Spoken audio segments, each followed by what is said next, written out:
चलो निघते मी. तू झोपून जा हा? मेरा इंतजार नहीं करना. माहित है मला. रात को 10 बजे कौन सा खास कम करने जाती है तू है ना, हवा को मुट्ठी में कैद करना चाहती है. उन्हें शक्यच नहीं है.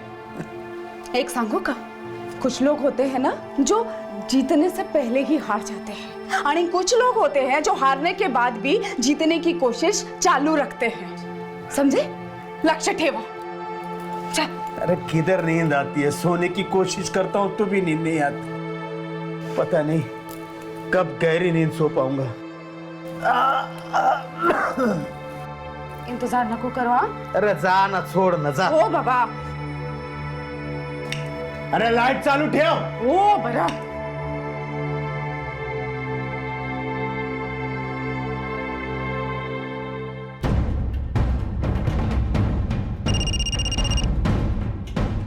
हाँ बोलो सर, कंट्रोल रूम मध्ये विजय बोलतोय. आता इन्फॉर्मेशन आली आहे, गोखलेवाडी पनवेलमध्ये मर्डर झालेला आहे.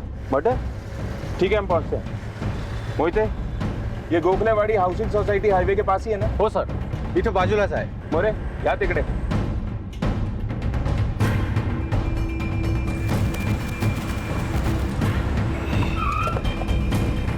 गाड़ी को आगे लगाओ. आगे देखो सर. सर, इधर तो कोई हलचल नहीं. लेकिन फोन यहीं से आया था. यहीं आसपास कुछ ना कुछ जरूर मिलेगा. जाओ देखो सब जगह. सर. वहां देखो.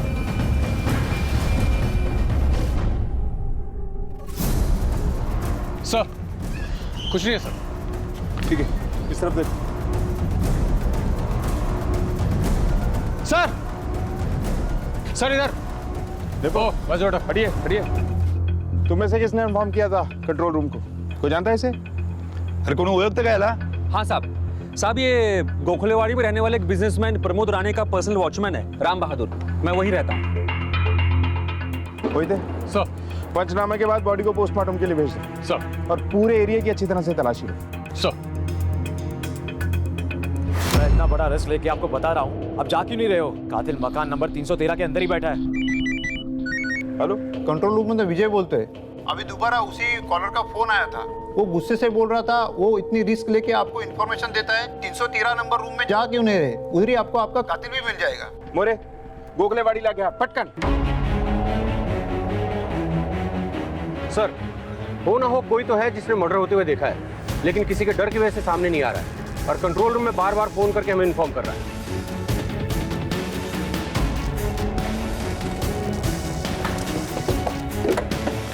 सर, ये घर.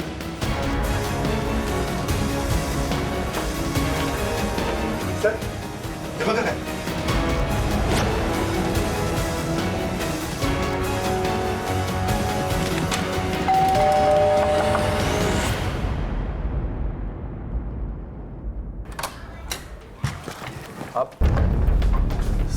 सर आप लोग यहाँ पर इस वक्त?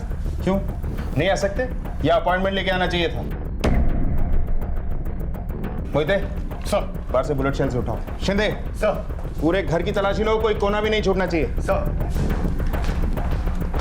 और कौन कौन रहता है इस घर में? साहब अभी तो बस मैं और मेरे असोबा और बाकी सारे लोग अष्टविनायक के दर्शन के लिए गए हैं. वो शादी है ना, तो मन्नत मांगी थी. किसकी शादी है? साहब मेरी और मेरे भाई मोहित की शादी है. कट्टा सापडलाय. हा काय? हत्यार ठेवता घरी? और क्या क्या तेरे पास? ऐसी शपथ साहब, मला नहीं माहित है. मुझे नहीं पता साहब ये कट्टा कहाँ से आया साहब. कहाँ से आया, कैसे आया, वो हम पता लगा लेंगे. बाजू की गली में मर्डर हुआ ना, वहां से उड़ के आया. नहीं साहब मला नहीं मालूम. सर ये क्या कर रहे हैं सर आप? चलो. सर देखिए किसका मर्डर, कौन सा मर्डर. मला आई बाबाला कॉल करू द्या साहब. चल, सब पता चल जाएगा. आई बाबा से बात करा साहब. अंदर रोहन के दादाजी हैं, उनका ख्याल रखो. इसके माँ बाप आए तो बताओ कि पनवेल पुलिस चौकी में आने का है.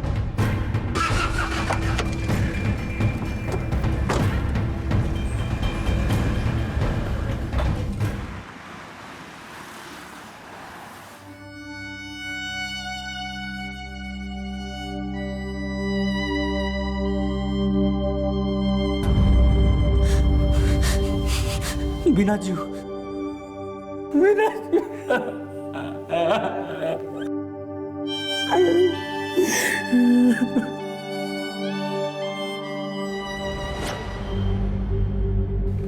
सब वो मेरे जीजा जी राम बहादुर थे और बाप बनने वाले थे।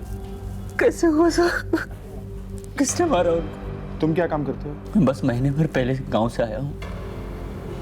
काम ढूंढने आया था सब, काम मिला नहीं। अभी कब जाने वाले थे। अच्छा, राम बहादुर की किसी से कोई दुश्मनी, कोई लड़ाई झगड़ा? नहीं सब, बहुत सारी बात भी थी। लड़ाई झगड़े से हमेशा दूर रहते थे सब। ठीक है। शिंदे, गोखलेवाड़ी में जाकर रोहन और इस वॉचमैन राम बहादुर के बारे में पता करो और उस नंबर के बारे में भी पता करो जिससे हमारे कंट्रोल रूम में फोन आया था। और हाँ, जिस घर के आगे राम बहादुर की हत्या की गई उसके आसपास देखो कोई सीसीटीवी कैमरा है। अगर है तो उसकी फुटेज मंगवाओ। सब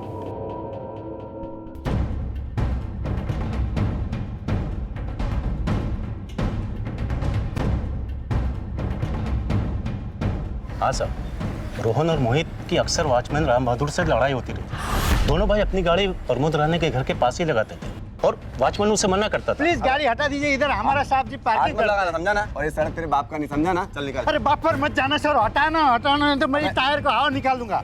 अगर तूने गाड़ी को हाथ भी लगाया ना, तेरी जान ले लूंगा, समझा ना? हाँ सर, मैं मानता हूँ कि कभी कभार मेरा उस वॉचमैन राम बहादुर से झगड़ा हो जाया करता था, लेकिन इतनी छोटी सी बात के लिए मैं उसका मर्डर क्यों करूंगा? 1 महीने बाद मेरी और मेरे भाई दोनों की शादी है। ऐसे हालातों में मैं ऐसी कोई भी हरकत क्यों करूंगा सर? क्यों? शादी में बहुत खर्चा होता है ना, महंगाई काफी बढ़ गई है। कहीं तूने ही पैसों के लिए प्रमोद राणे के घर में घुसने की कोशिश तो नहीं की? वॉचमैन ने रोका और तूने उसे मार दिया? नहीं सर, ये सब झूठ है, सब कुछ झूठ है सर। हो सकता है ये झूठ है, लेकिन सच ये है कि तेरे घर के पास से वॉचमैन राम बहादुर की लाश मिली, तेरे घर के आंगन से बुलेट के खाली शेल्फ मिले और तेरी घर की छत पर हत्या। देखिए सर, मुझे नहीं पता कि ये सब क्या हो रहा है, कैसे हो रहा है, क्यों हो रहा है। मैं सिर्फ ये कह रहा हूँ कि प्लीज मुझे एक बार अपने आई बाबा को कॉल करने दीजिए, और नहीं हो रहा है तो मुझे बता दीजिए, मैं कॉल कर लेता हूँ। देख, अभी भी मौका है, जो कुछ जानता है सच सच बता दे। अगर हमने पता लगाया तो गर्दन नहीं बचा पाएगा। सर मैं बोल रहा हूँ ना, मुझे कुछ नहीं पता। प्लीज मला आई बाबा कॉल कर दिया सर, प्लीज।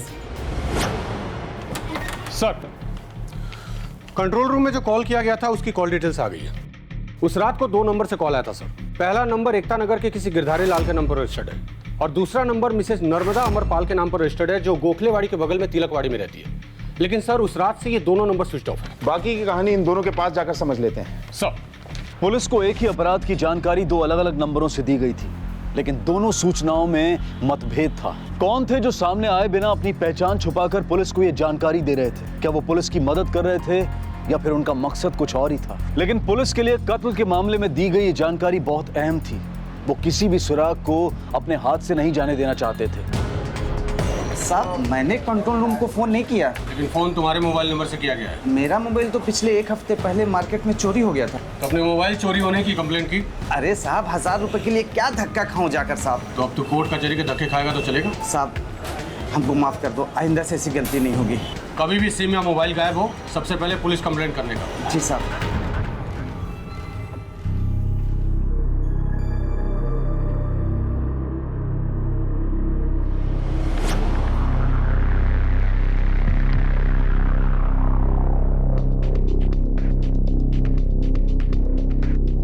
आमच्या घरात पोलीस?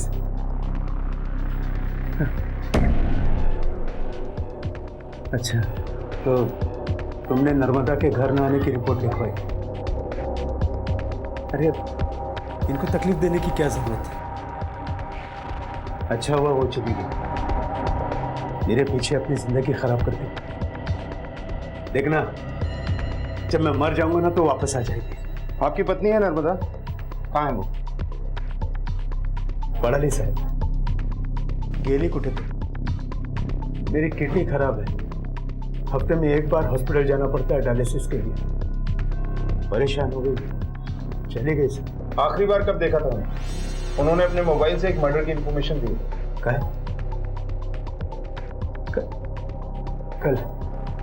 कल रात को 10 बजे निकली। चलो निकते मी, तू झोपून जा, मेरा इंतजार नहीं करना। इतनी रात को कहाँ गई थी?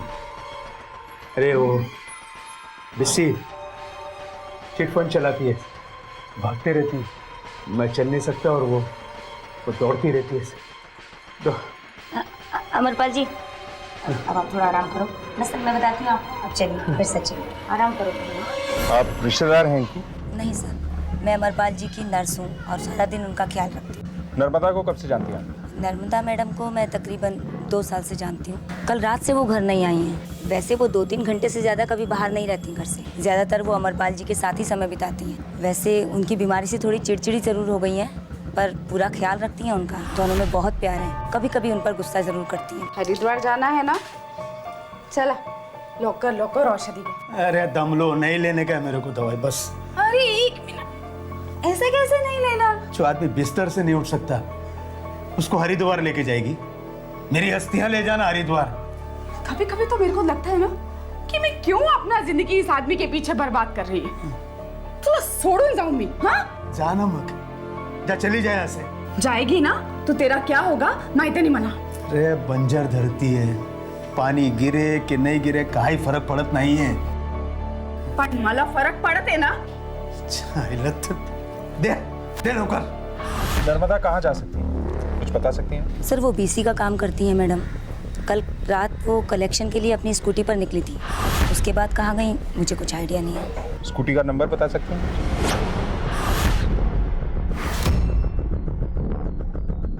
ठीक है,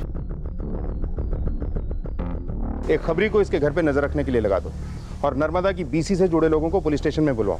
और हाँ, नर्मदा के मोबाइल की आखिरी लोकेशन और स्कूटी को ट्रेस करने के लिए भी एक टीम बनाओ।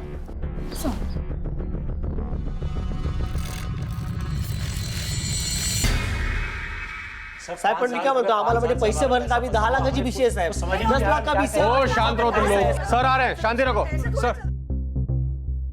सर, जब से लोगों को नर्मदा के गुमशुदा होने की बात मालूम पड़ी है, कंप्लेंट लिखवाने वालों की भीड़ जमा होने लगी है।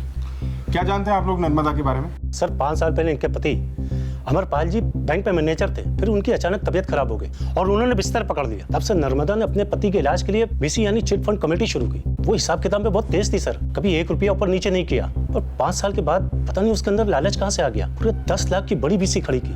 अभी है ना, ये नन्ही लक्ष्मी पर्ची निकाल के डिसाइड करेगी कि आज की धन लक्ष्मी किसको मिलने वाली है। बस। अरे वाह, नंबर 3 अनीता मोरे, मुबारक।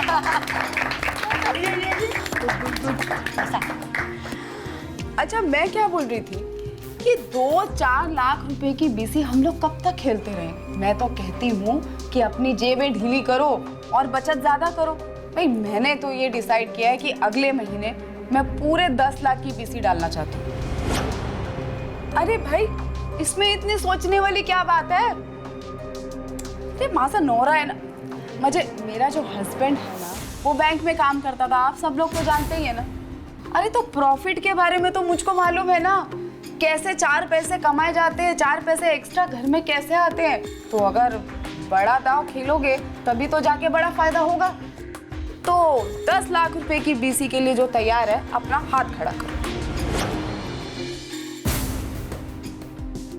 ये हुई ना बात, तो इसी बात पे ताली हो जाए। क्या बताऊं साहब, एकदम पागल औरत थी।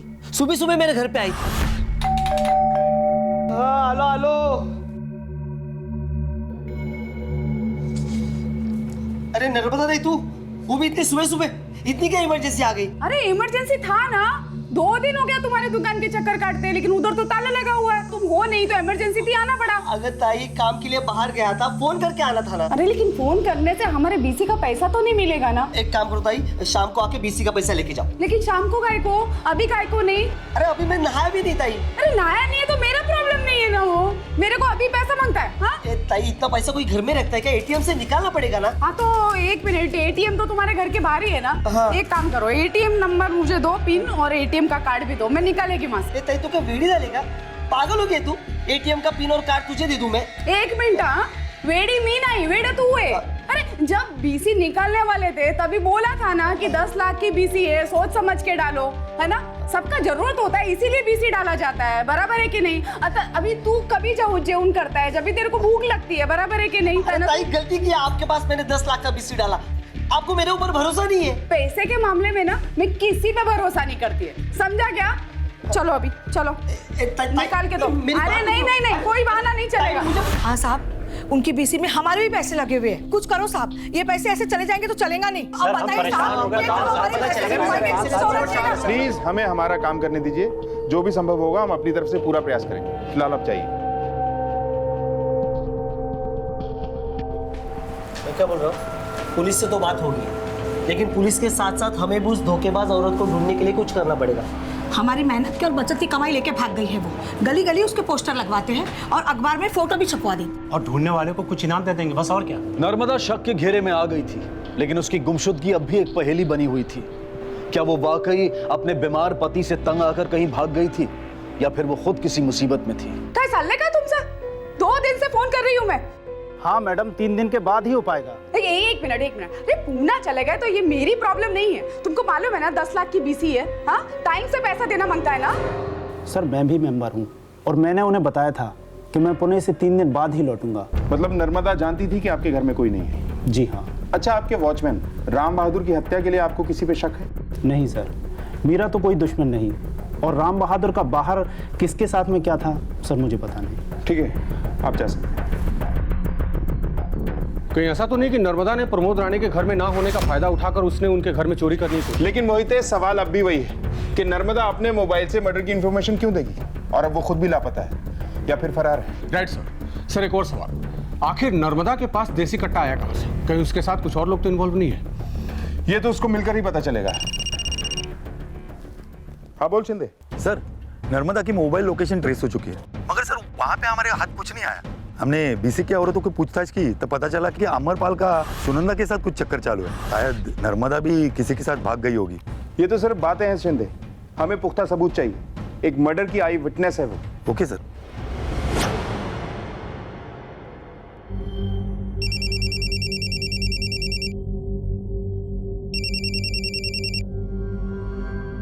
हेलो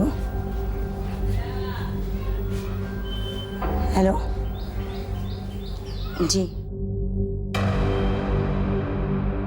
जी जी जी, हम अभी पहुंचते हैं। जी जी।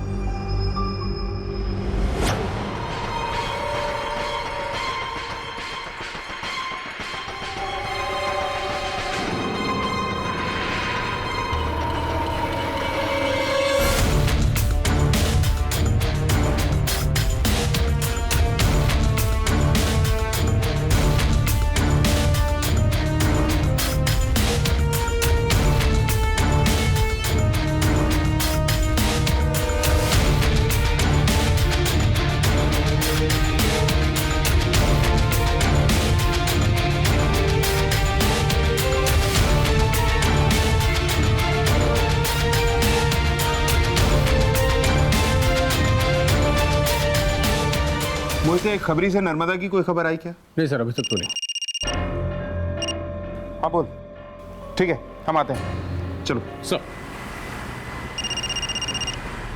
हाँ बोलो। सर, खबरी के ट्रिप पर हमने नर्मदा की स्कूटी ट्रेस कर लिया। रेलवे स्टेशन के बाहर ही पार्क है सर। सर मैंने फुटेज चेक किया सर। हाँ, लेकिन उसमें किसी और ने उसे पार्क किया। ठीक है, मुझे वो सीसीटीवी फुटेज चाहिए जल्द से जल्द। ओके साहब।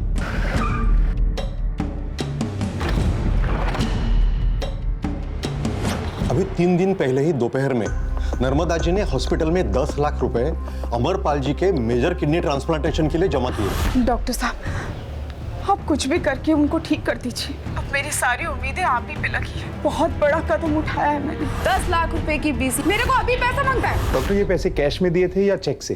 कैश। ये देखिए रिसिप्ट।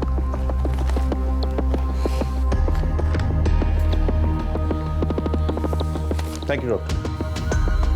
सर ये जरूर बीसी का पैसा होगा जो उसने दे दिया और भाग गई। हो सकता है, लेकिन बिना ठोस सबूत के कुछ कह नहीं सकते। राइट सर, हे तुम्हाला भेटायला आले। नमस्कार साहेब. नमस्कार. मैं सुरेश वागले. जी कहिए. तुम्हें ओळखला नहीं साहब मला?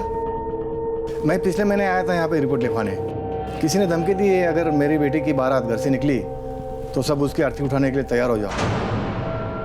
हाँ हाँ याद आया. बैठिए प्लीज, बैठिए. Thank you. क्या वो फिर से धमकी दे रहे हैं? नहीं नहीं साहब, धमकी नहीं, पर अब मेरे बेटे रोहन को ही आपने गिरफ्तार कर लिया। क्या रोहन आपका बेटा है? जी हाँ, मेरा बेटा है रोहन। इसका मतलब कोई रोहन की शादी होने नहीं देना चाहता। ये कौन है? ये मेरा छोटा बेटा मोहित है। अगले महीने में शादी है दोनों की। ये ऐसा नहीं कर सकते साहब, इनकी माँ तो रो रो के बुरा हाल हो गया इनका। साहब आप मोहल्ले में किसी से भी पूछ लीजिए। देखिए, किसी से पूछने की जरूरत नहीं। आपके घर की खबर दी थी किसी ने? कातिल मकान नंबर 313 के अंदर ही बैठा है और हथियार भी बरामद हुआ है वहां से। नहीं साहब, ये जरूर किसी की साजिश है। मोहित बेटा, सर ये रोहन के बिल पे बस। ठीक है, रोहन को रिहा तो कर रहा हूँ, लेकिन वो शहर छोड़ के जा नहीं सकता। शिंदे सर। मोहित सर, अपना एक खबरी वागले परिवार के पीछे लगा दो। ये लोग भी मुझे ठीक नहीं लग रहे। सर पढ़ ली सब खबरें? हाँ पढ़ रहा हूँ। Fruit time. एक सांगो, ये तुमसे मैडम है ना, एक नंबर की ड्रामेबाज है। ऐसे 50 बार कह चुकी है मैं घर छोड़ के चली जाऊंगी। छोड़ो जाऊंगा? हाँ जा चली जाए यहाँ से। जाएगी ना तो तेरा क्या होगा मैं तो नहीं मना।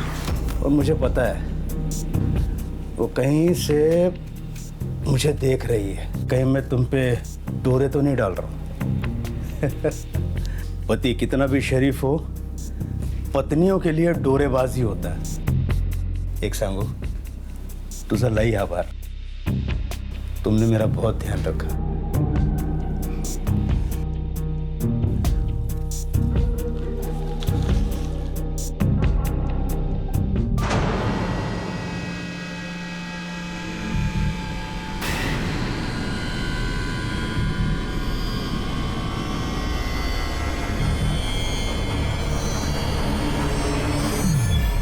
सर, ये रही सुरेश वागले की कंप्लेंट वाली फाइल्स। ये देखिए सर, ये वो सारे कॉल डिटेल्स हैं जहां से सुरेश वागले को धमकी वाले कॉल्स आए थे। और सर हैरत की बात यह है कि ये सारे कॉल्स नटवर नगर के रोड साइड पीसीयू से किए गए हैं, अलग अलग।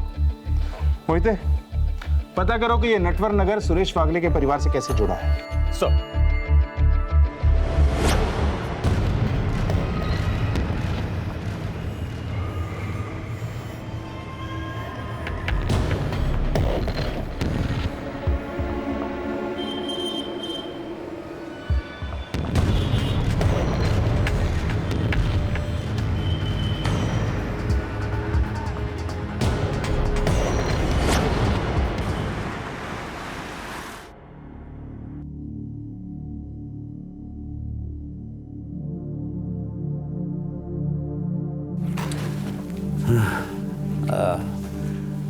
अरे एक बात बोलूं?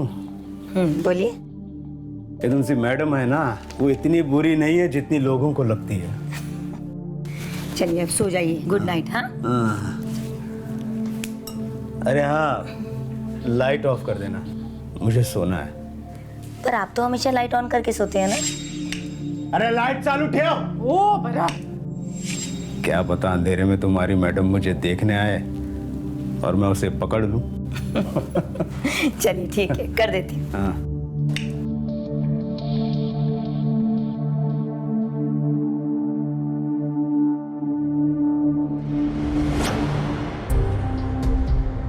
कल शाम को तू कहाँ था? सर घर पे ही था सर। बोल, बहुत गुमान है ना तेरे बाप को तुझ पे?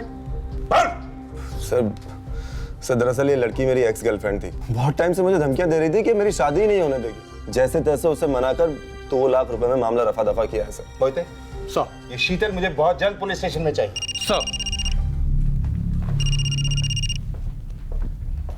हाँ बोल। ठीक है, हम वहां पहुंच रहे हैं। मोहिते। सर।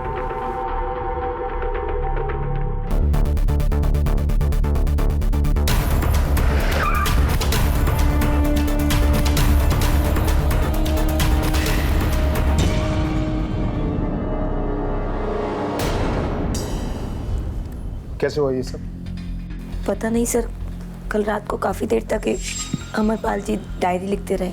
कल मुझसे बहुत सारी बातें की अमरपाल जी ने अपनी पत्नी के बारे में, और मुझे धन्यवाद भी कहा। कल उन्होंने पहली बार मुझे सोने से पहले रात को लाइट बंद करने के लिए कहा। लाइट ऑफ कर देना, मुझे सोना है। उसके बाद मुझे कुछ नहीं पता।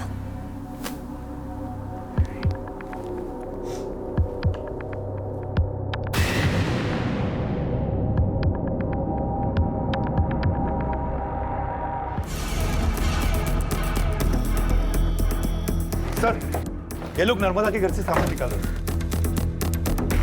कौन हो तुम? इस तरह किसी के घर में घुसने का अंजाम जानते हो? मैं किसी के घर में नहीं घुस रहा हूँ, अपने घर को ताबे में लेने आया हूँ।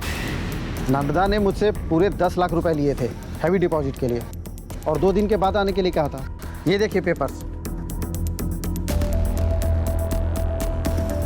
इसका मतलब है कि हमारे पैसे हॉस्पिटल की फीस में नहीं लगे। जी हाँ, वो आप लोगों के पैसे नहीं थे। अमरपाल जी अब इस दुनिया में नहीं है, उन्होंने आत्महत्या की, लेकिन जाने से पहले उन्होंने आप सबके लिए कुछ कहा है। मेरी पत्नी नर्मदा बहुत अच्छी है और वो मुझसे बहुत प्यार करती है। शायद इसीलिए उसने ऐसा कदम उठाया। मुझे उसकी इज्जत जान से भी प्यारी है। इसीलिए मेरी ये आखिरी ख्वाहिश है कि मेरे मरने के बाद मेरे ऑपरेशन का पैसा वापस बीसी वालों को दे दिया जाए। नर्मदा के लापता हो जाने की वजह से गहरे सदमे में थे अमरपाल जी। आप में से किसी को कोई खबर मिली? नहीं साहब, नर्मदा ऐसा कुछ करेगी हम ऐसा सोच भी नहीं सकते। पता नहीं इतने दिन अपने पति से दूर कैसे रह गई वो। नर्मदा के किसी धोखेबाजी में इन्वॉल्व ना होने के सबूत तो पुलिस और जनता को मिल चुके थे, लेकिन ये सच्चाई जानने से पहले ही अमरपाल ने आत्महत्या कर ली। उसे लगने लगा था कि उसकी पत्नी उसकी जान बचाने की कोशिश में हद से आगे बढ़ गई है। पुलिस के हाथ अब भी कोई सिरा नहीं लगा था, लेकिन वो अपनी तहकीकात को कई दिशाओं में चला रहे थे। ये केस इस कदर पेचीदगियों से उलझा हुआ था कि पुलिस का दिन का चैन और रात की नींद हराम हो गई थी। सर, कहीं साले ने जीजा को नौकरी के चक्कर में तो नहीं मारा? इसके बारे में पता करो। उस रात ये कहा था। सर, रोहन की गर्लफ्रेंड शीतल को पुलिस स्टेशन ले आए। आप लोग मुझे यहाँ क्यों लेकर आए हैं? ये मैडम अपने किसी दूसरे बॉयफ्रेंड के साथ कोल्हापुर निकल रही थी। शांति, सर बताती हूँ। सर, रोहन दरअसल कभी मेरा बॉयफ्रेंड था ही नहीं। मैंने उसे फंसाया और अपने साथ 3-4 ऐसे फोटोग्राफ लिए जिसके बल पे मैं उसे ब्लैकमेल करने लगी। सर, फिर अचानक एक दिन उसका मुझे फोन आया। देख, मुझे पता है कि ये सब जो हो रहा है ना, वो तू करवा रही है, इसलिए प्लीज एक फाइनल रकम बोलते अब और मुझे बख्श दे प्लीज। मैंने बस मौके का फायदा उठाया सर। चल ठीक है, 2 लाख रुपए लेके मुझे गोला चौक के पीछे वाली रोड पे मिल। मैं सच कह रही हूँ, मेरा किसी के मर्डर से कोई लेना देना नहीं है सर। मैंने किसी को भी ब्लैकमेल नहीं किया या किसी को भी धमकी नहीं दी सर।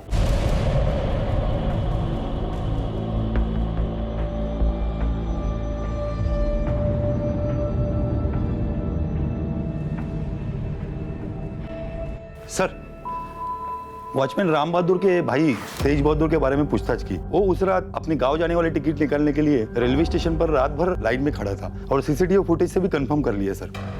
ये केस तो सुलझने का नाम ही नहीं ले रहा है। सर, नटवर नगर और सुरेश वागले के परिवार के लिंक की एक बड़ी खबर हाथ लगी है। वो क्या? रोहन और मोहित की शादी जिन लड़कियों से तय हुई थी, वो दोनों सगी बहनें हैं और नटवर नगर में रहती है। और इन दोनों बहनों की शादी रोहन और मोहित से 4 महीने पहले तय हुई थी। और 4 महीने पहले ही सुरेश वागले के परिवार को धमकी भेजे कौन सा रहे थे? वो भी नटवर नगर से। Right sir. कहीं ये सबके तार नटवर नगर से तो नहीं जुड़े हैं? मोहित, मुझे इन दोनों लड़कियों की पूरी रिपोर्ट चाहिए। सर,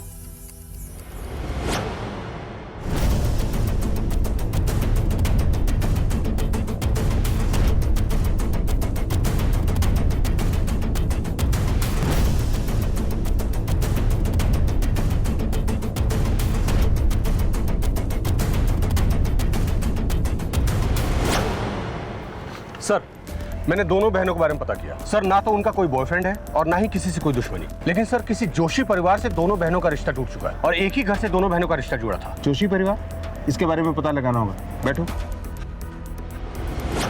हम यहाँ सही वजह जानने हैं, क्यों तोड़ा आपने प्रिया और नेहा से रिश्ता? धमकी भरे फोन आ रहे थे सर कि मेरे बेटे को जान से मार देंगे। इतना बड़ा रिस्क मैं कैसे ले सकता हूँ, इसीलिए मैंने इस शादी से इनकार कर दिया। ठीक। सर, कहीं ऐसा तो नहीं कि इन दोनों लड़कियों की शादी इनकी मर्जी के खिलाफ हो रही हो, तो ये दोनों लड़कियां अपने बॉयफ्रेंड के साथ मिलकर नाटक खेल रही हो? हो सकता है। नर्मदा की कोई खबर? नहीं सर, अभी तक तो नहीं। इस केस को सुलझाने के लिए पुलिस दिन रात एक कर रही थी, लेकिन जितने भी सुराग उनके हाथ लग रहे थे वो कहीं ना कहीं डेड एंड की तरफ ले जा रहे थे और नर्मदा अब भी लापता थी। लेकिन कहते हैं कि जब अंधेरा गहरा होने लगे तो समझ लेना चाहिए कि सुबह होने ही वाली है और हर कदम पर नए सवालों और नए पहलुओं से जूझती पुलिस टीम पर यह कहावत दुरुस्त लग रही थी। सर ये देखिए, गोखलेवाड़ी के हर एक कैमरे का सीसीटीवी फुटेज चेक करने पर हमें एक कैमरे से ये फुटेज मिला है। और पार्किंग वाला फुटेज? सर ये रहा। पॉज करो। मोहिते, ये तो साफ है कि रोहन को फंसाया जा रहा है, क्योंकि कोई भी मुजरिम इतना बेवकूफ नहीं हो सकता कि अपने घर के पास ही मर्डर करे, बुलेट के सेल्स अपने घर में ही फेंक दे और हथियार को भी अपने घर में छुपा ले। लेकिन ये नर्मदा की गुत्थी समझ में नहीं आ रही, आखिर दोनों का आपस में कनेक्शन है क्या? एक काम करो सर, गोखलेवाड़ी सोसाइटी के सभी लोगों को बुलाओ, ये फुटेज दिखाओ और उन दोनों लड़कियों को भी। सर पहचानो इसको, देखा है कहीं पे?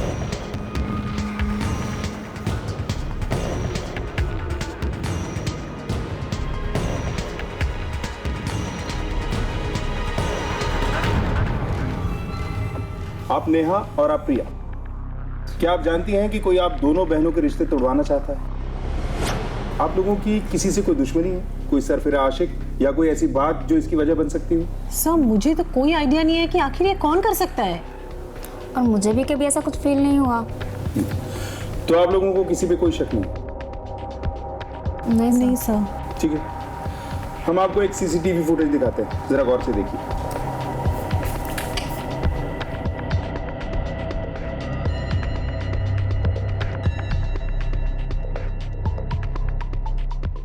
हाँ सर, मैं इस लड़के को जानती हूँ।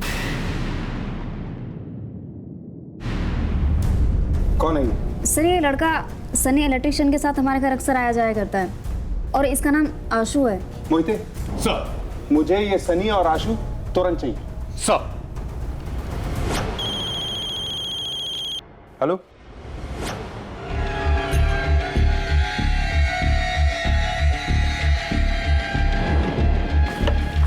सर ये लड़की कोई बैग मिला है, इसमें कुछ कार्ड्स में। कि तो नर्मदा शिंदे का आधार कार्ड, ड्राइविंग लाइसेंस और पैन कार्ड है? हाँ सर। आसपास देखो, कुछ और जरूर मिलेगा। सर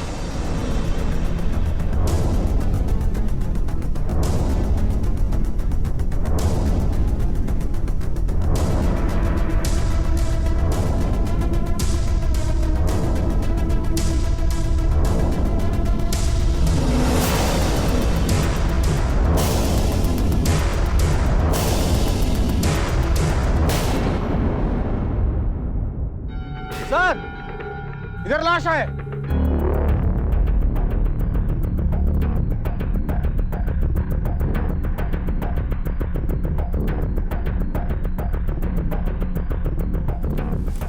ये बॉडी भी 2-3 दिन पुरानी है, लगता है इनका मर्डर भी राम बहादुर के साथ ही हो गया होगा। और सर स्कूटी को लाश डंप करने वाली जगह से दूर ले जाकर पार्क किया। और रेलवे स्टेशन की पार्किंग से अच्छी जगह क्या हो सकती है इन्वेस्टिगेशन को भटकाने के लिए? ये कातिल बहुत ही शातिर है। बॉडी को पोस्टमार्टम के लिए भेजो। सर। साहब ये तो अपना दोस्त है आशु। कहाँ ये? पता नहीं साहब, 4-5 दिन से मिला नहीं है। तो जानता था ना कि ये सब कुछ कर रहा है? नहीं साहब, अपने को तो बस इतना मालूम था कि वो नेहा को पसंद करता है। बोला था कि वो नेहा को मेरी भाभी बनाएगा। अगर आशु प्रिया को नहीं नेहा को लाइक करता था तो फिर उसने प्रिया को होने वाले दूल्हे को धमकी भरे फोन क्यों की? वो अपने को कैसे पता? ठीक है, आशु के बारे में कुछ भी पता चले तो बताना हमें। जी साहब। चल जा। होते सर, इसके पीछे एक खबरी लगा दो, ये जरूर हमें आशु तक पहुंचाएगा। Right sir.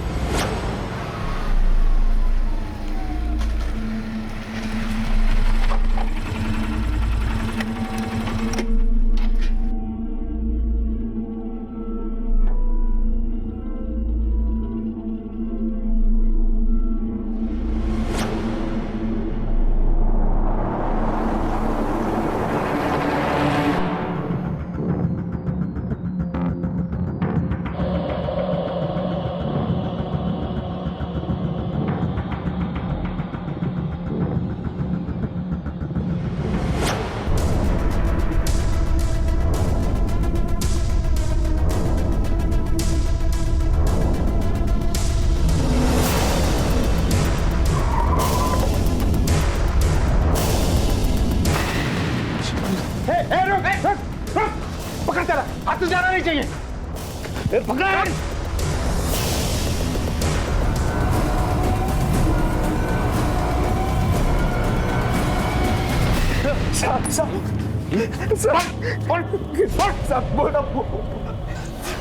बता दो साहब, बता दो। बहुत घुमाया तूने हमें, अब अपने मुंह से तू खुद उगलेगा। मैं अक्सर नेहा के घर इलेक्ट्रिकल का छोटा मोटा काम करने जाया करता था। बस उसी दौरान मुझे नेहा से प्यार हो गया, लेकिन मेरे मुकाबले उसका स्टेटस बड़ा था। तो मर्डर्स करके तू अपना स्टेटस बढ़ा रहा था? नहीं, बल्कि उसकी शादी तुड़वा कर उसे अपने बराबर ला रहा था। मैंने सोचा कि धमकियां देकर शादी तुड़वाता रहूंगा और एक दिन अपना रिश्ता लेकर जाऊंगा तो मना नहीं करेंगे, लेकिन इस बार धमकियां काम नहीं आई और शादी की तारीख नजदीक आ रही थी। तो मैंने बड़ा प्लान बनाया। आशु, तू मेरा एक काम करेगा, उसके लिए मैं तुझे एक लेटेस्ट मोबाइल आके दूंगा। भाई मोबाइल के लिए तो अपन कुछ भी करेंगे, लेकिन काम क्या है? प्लान के मुताबिक वाघे परिवार में से रोहन या मोहित किसी एक को मारना था, लेकिन उस दिन दोनों में से कोई भी बाहर निकलता दिखाई नहीं दिया। फिर मेरे दिमाग में एक दूसरा प्लान आया। वॉचमैन और रोहन हमेशा झगड़ते रहते थे। अगर तूने गाड़ी को हाथ भी लगाया ना, तेरी जान ले लूंगा, समझा ना? जान लेगा मेरा। निकाल। वॉचमैन को मारने से पहले एक चोरी किए हुए मोबाइल से पुलिस को फोन लगाया। हेलो, दत्त मंदिर के पास गोखलेवाड़ी में एक मर्डर हुआ है। लेकिन उससे पहले राम बहादुर वहाँ से निकल गया। फिर मैंने उसका पीछा किया और दूसरी गली में जाकर मार डाला। हथियार मैंने आशु को दिए और रोहन की छत पर फेंकने को कहा, लेकिन वो बेवकूफ़ सीसीटीवी कैमरे में कैद हो गया। लेकिन नर्मदा को क्यों मारा? उसने हमें राम बहादुर को मारते हुए देख लिया था। हमने उस औरत का पीछा किया और आगे जाके घेर लिया। वो बहुत डरी हुई थी और अपना बैग सीने से लगाए हुई थी। ये मैं नहीं दे सकती, ये मेरे पति बहुत बीमार है, उनके इलाज के पैसे। मुंह बंद कर। और आशु को क्यों मारा? वो तो तेरा खुद का साथी था। उसे 10 में से 6 लाख चाहिए थे और मैं उसे एक फूटी कौड़ी भी नहीं देने वाला था, क्योंकि उस पैसों से मैं बड़ा बिजनेस कर सकता था और नेहा से शादी कर सकता था। तेरे से एक तरफा प्यार और लालच ने कितने बेगुनाह लोगों की जान ली। सनी का अपने मन ही मन में कई सवालों के जवाबों को खुद ही गढ़ लेना इस जुर्म की वो शुरुआत थी जिसने कई जिंदगियां तबाह कर दी। अब मैं अनूप सोनी आपसे विदा लेता हूं। फिर मुलाकात होगी अगले एपिसोड में एक और चौंका देने वाले केस के साथ। तब तक अपना और अपने परिवार का ख्याल रखें और देखते रहें क्राइम पेट्रोल डायल 100। सबक एक को सीख हम सबको। जय हिंद।